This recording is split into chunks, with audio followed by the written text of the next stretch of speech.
And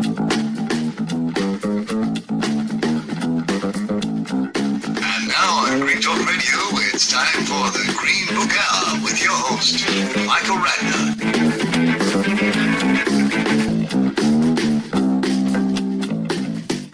This is Mike Ratner, and I'm talking to C.J. Cronin, and you are listening to Green Talk Radio.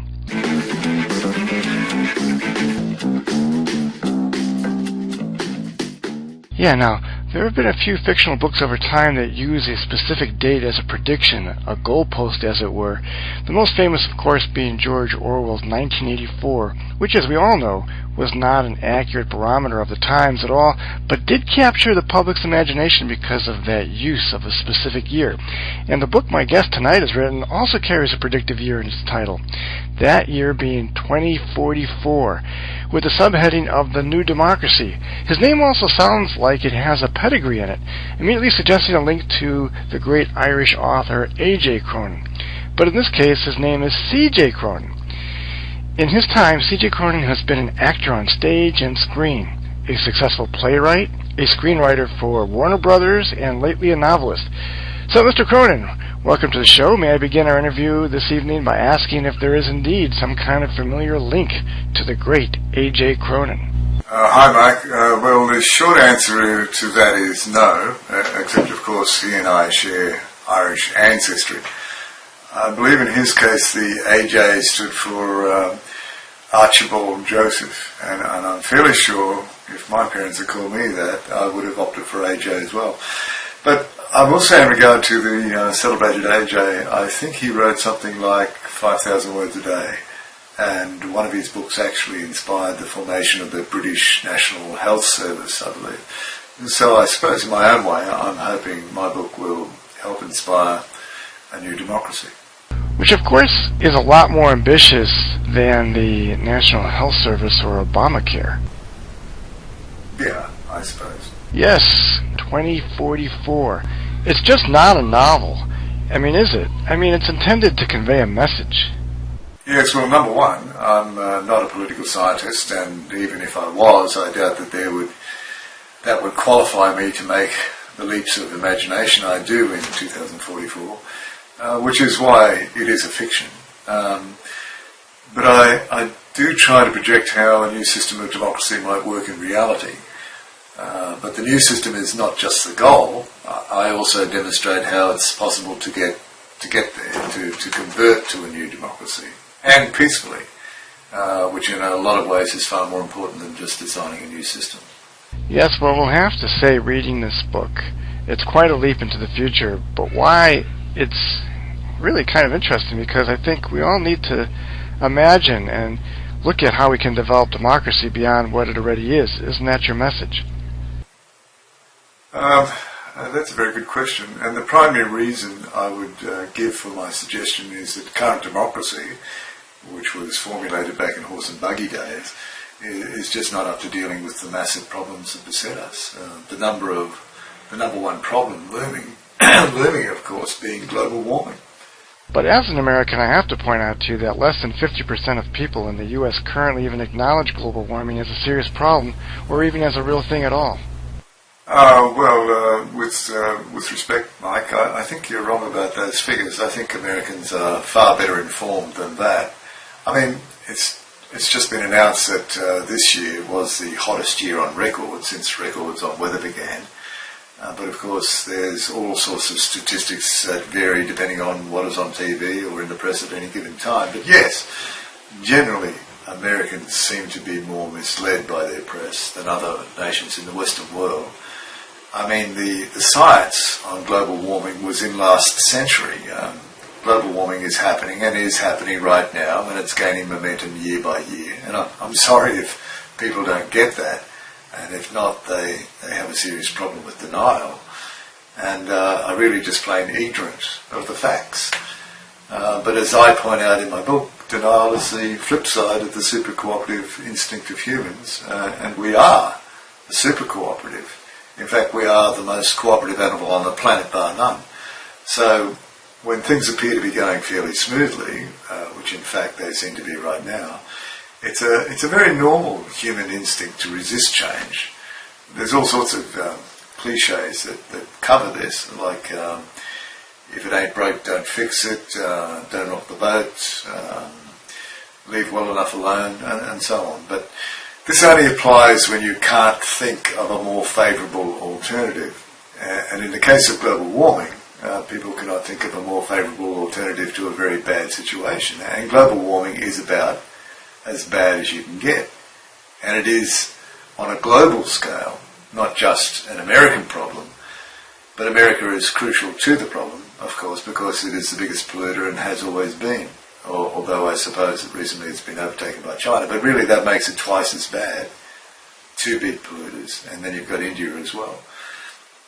I mean, if you acknowledge global warming, then you are acknowledging that within 50 years, billions of people will start dying of the heat. Wars will break out everywhere. Essentially, nationhood will begin to mean nothing. And there will be massive biological and environmental collapses. And this will, of course, mean global economic collapses. It's conceivable that as much as 3/4 of the human race could disappear within a few short decades. But do you really believe that? Well, I listen to the science, the actual science. And what amazes me about most people is that they don't actually know what science is. I mean, they know what the word is, but they don't seem to really understand that it describes a process of proving and disproving things. Most people treat it as if it's a belief system. And in the case of the US, where so many people are religiously orientated, this is understandable because that is their conditioning since childhood. But science is a system of proving theories or rationalising data to evaluate patterns. So you have to look at the results of science in an utterly dispassionate manner. If your beliefs do not match the outcomes of the process of scientific corroboration, then you need to change your beliefs. I mean, a lot of people in the US do not believe in evolution, despite the mountains of proven science behind it. Yet they are more than happy when they are sick to take antibiotics, which have been formulated and perfected using the laws of evolution. And note, I am saying the laws of evolution, not the theory of evolution. We left the theory part behind about 100 years ago. The Germans, for instance, have been using the laws of evolution for research and development of their industries for many, many decades. So once and for all, science is not about belief. It's a methodology for proving concepts. Yes, but we're getting off the point, I think. This new democracy you illustrate in your novel is really interesting to me, but why do you think we need to have something like that? I mean, what's wrong with the current system? Isn't democracy okay the way it is? Well, for a start, it's just not up to the task, and in a lot of ways it isn't really democracy. In Lincoln's Gettysburg Address, he says, government of the people, for the people, by the people. But he, of course, is speaking in the lexicon of the day. And unfortunately, we are still speaking in that lexicon. We still only have government of the people, by the people's elected representatives. We have representative government, not the people, by the people. And what I am suggesting is that in this day and age, especially given the problems that we are confronted with, and especially given the levels of technology we now have, we can indeed have government of the people, by the people. The trick being, of course, not to let such decision-making interfere too much with the normal flow of government, nor with people's individual lives. But there is room for a happy medium there, and that is what the system I propose my book is all about. So you're not trying to do away with representative government entirely? No, of course not. No. But we do have to play a more active role in our own governance, that's for sure. I mean, look, politicians are so afraid of admitting to global warming that the Republican Party successfully renamed it climate change, as if it therefore is just part of some natural cycle that man did not create, as if throwing billions of tons of carbon stored in the ground for billions of years, throwing that up into the atmosphere in as little as 100 years or so is not going to have any effect. I mean, it's a no-brainer. But if you notice in any presidential campaign, neither party will even refer to climate change, aka global warming, because they are so terrified of being associated with any negative representation to the people. The very nature of our democratic electoral process is a giant popularity competition, and it's all about parties making promises, or in other words, offering bribes to the public, which the electorate either goes for or doesn't. But fundamentally, the process is about bribing the general public to give a bunch of people a mandate to run the country for 4 years.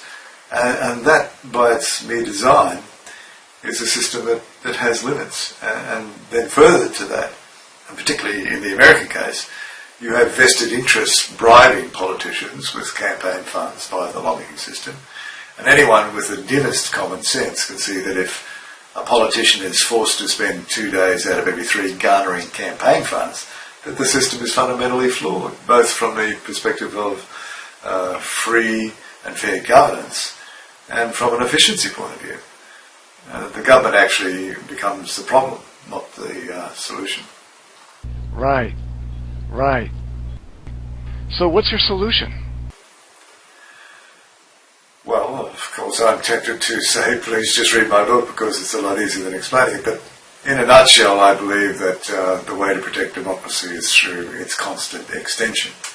And by that I mean we begin to extend the democratic process into society on a daily basis. And we keep doing that. We keep expanding democracy, literally forever. I'm talking to C.J. Cronin, the author of the novel 2044, The New Democracy, and this is Green Talk Radio. C.J., it's really interesting, this book. And C.J., that is what they call you, isn't it? It is indeed. Well, so my experience tells me that people really flat out in their daily lives are just trying to get by. They're making a living, they're dealing with their families. So are you actually suggesting that we also spend a good portion of our day dealing with government decisions? Yeah, and I know that sounds like a big ask, but actually it's not. You see, in my system I have added another tier to government, which is comprised of 4 philosophers and a 5th member to break any deadlocks, and the 5th member is called the prime leader, basically the spiritual leader of the country. And I don't mean that in a religious sense, more representing the character of the country. Now, this is besides the existing federal government, which remains intact as it already is. Oh, so this is why you refer to this as, what'd you call it? What do you mean, a plug-in? An upgrade? Yes. So you're saying it as if we can go from one version of Windows 8 to a slightly newer version, like Windows 8.1. Yeah, I suppose. But I would see it as a little more dramatic than that, more like XP and missing out Vista and Windows 7 and going straight to Windows 10. You see, in my design there is also another branch of government called the Witness. And the Witness is made up of elected members of the Free Press, and they have the legal right to witness any meeting, anywhere, anytime, whether that be government or private enterprise or even the military. But they do not have any other agenda than to simply witness of what is transpiring. Right. So what's the point of that? What does that achieve? Oh, well, they answer Plato's aphorism, who will watch the watchers. So actually, everyone is watching everyone, but they are effectively the eyes and the ears of the general public, and if there are any secrets which are kept from the general public, which of course there quite often is, then they are the honest guardians of the people, and they decide what is really a secret and what is not, instead of sectors of the government or free enterprise or the military who have vested interests in keeping secrets from the public for reasons of advantage, particularly in terms of greed and exploitation. Now the philosophers, which are termed the best government, the acronym BEST stands for biology, ecology, sociology and technology. Biology is the animal and plant kingdoms, ecology, the environment in relation to living things, sociology is human societies, and last but not least, the thing which holds it all together for us is technology. The best government sits on top of the Science Advisory Board, which then in turn sits on top of the nation's universities and research centres, and thereby makes knowledge completely intraconsiderate. So we can rationalise knowledge overall, and we can make sense of it, and in particular in relation to ourselves. Yes, but I can see how that might improve knowledge and the use of knowledge.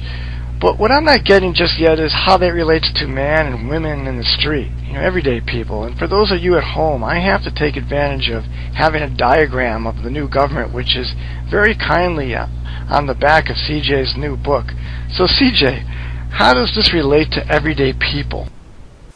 Okay, sure. Let's say for the moment that you're really ticked off about something, and you'd like to register a protest about it. So what's open to you currently? You can write a letter to your senator and maybe write to the editor of a newspaper, except very few people read newspapers anymore, and your senator is more than likely going to just ignore you, and that's if you can get his or her attention at all in the first place. And of course, nowadays we have an increasing number of petitions floating around on the internet. But then you have to be able to get the attention of one of those groups, and if they're not interested in your complaint either, then you're sunk. You're at the end of the road.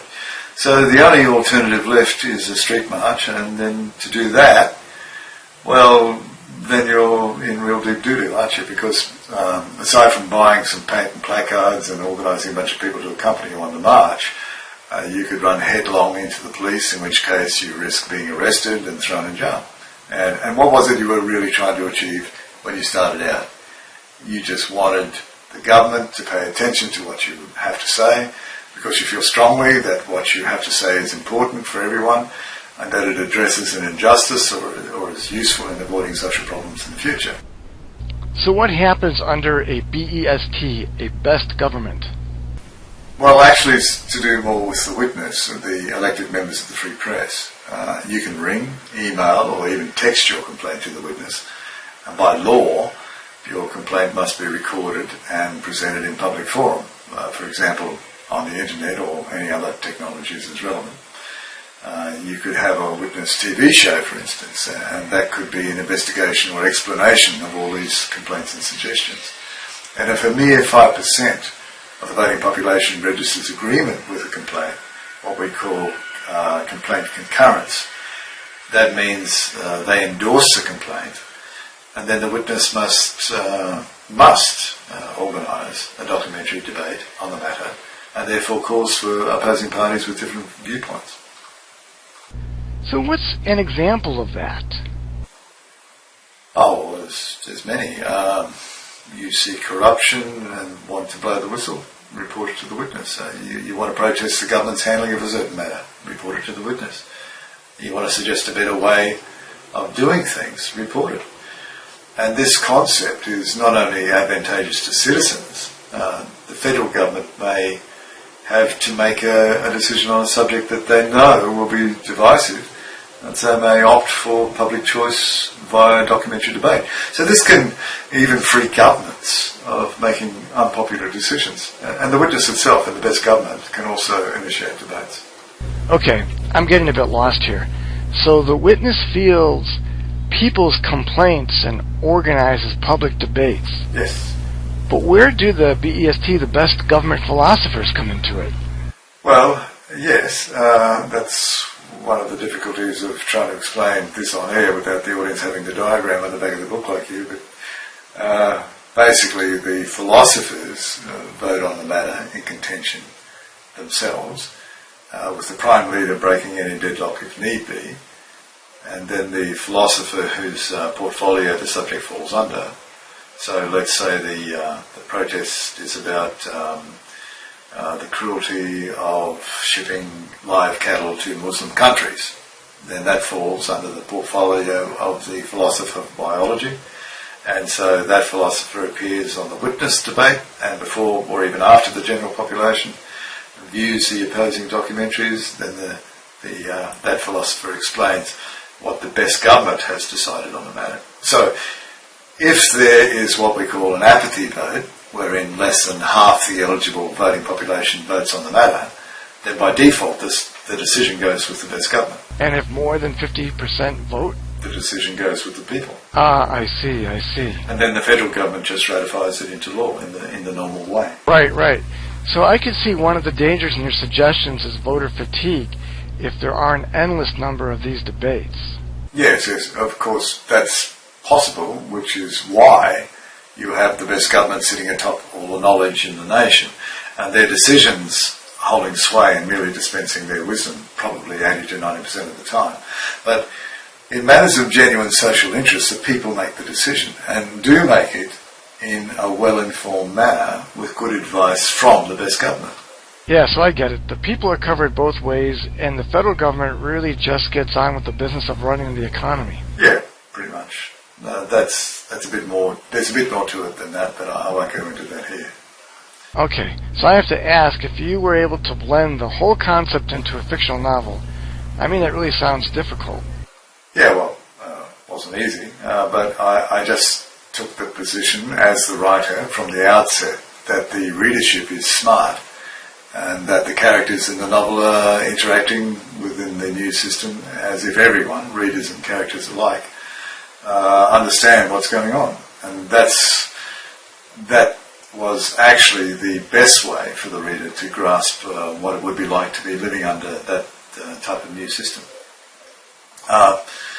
And if that wasn't enough of a difficulty, the time span for the novel is between the years 2012 to 2044. So can you give me a summation of the plot? Well, we follow the journey of a Tahitian sailor who makes his way to New Zealand and soon creates his own TV show. Then, using that platform, he popularises a factual book that he has written on the new democratic process I'm describing here. And then further on, at the end of the book, actually, the American president comes to New Zealand to talk with him because he's now the prime leader. And the president wants to dissuade him from going on with his campaign to bring about this new system of government, which, by the way, is designed to lead to the formation of a world government. And while the two of them are on a luxury yacht out to sea, the yacht blows up. So we jump around in time a fair bit, and all the while we have a senior reporter from the Witness investigating the death of the Prime Minister, the Prime Leader, and the American President. So the main character dies? Well, I know you're playing with me here because you've already read the book, and I don't want to give away the ending, but I want to point out that while the reporter from the Witness is investigating these deaths, he's rereading the factual book that the Tahitian originally wrote and which started the whole process. God, that's so exhausting. I mean, to create that. So it's a book within a book? Yes, exactly. Why didn't I say that? There is the factual book and two different storylines, one starting in 2012 and the other in 2044. So the narrative on how the Tahitian came to New Zealand and eventually became the national leader of a new political system is mixed in with the investigation into his and the American president's deaths. And of course, these two plots eventually merge, as they inevitably must. And I have to say, when I did read your book a few weeks back, I was fascinated by how you kept all these different elements in play. Really fascinating, well written. Yes, it was a tricky piece to write, but I wasn't worried about the readership not being able to follow the various storylines, despite them all being mixed together, because I think audiences these days are very smart and well trained to handle the juxtaposition of elements from different time frames. So did you actually write the three individual pieces and chop them up and splice them together? No, that did occur to me to do that, but I trusted my instincts about what should come next and just wrote it straight through. I find I don't have much trouble holding a multitude of plot points in my head, and I guess that's just the literary equivalent of being able to do a math problem in your head. So do you think that's your particular brand of genius? Oh, I think we all have a genius for something, and most of us don't recognise our particular genius because to us it's easy and we can't understand why someone else would have a trouble with it. But I think the part of your mind that allows you to write a story is an innate talent your brain possesses. Like someone who can sing very well without training or do math equations with ease, as you said. Whereas other people might find that difficult. I do know that when I get up in the morning, I'm quite keen to get to work writing because I, like everyone else, would like to know what happens next in the plot because I literally don't know. That's handled by the writing part of my brain. And that, by the way, is not the part I'm talking to you with right now.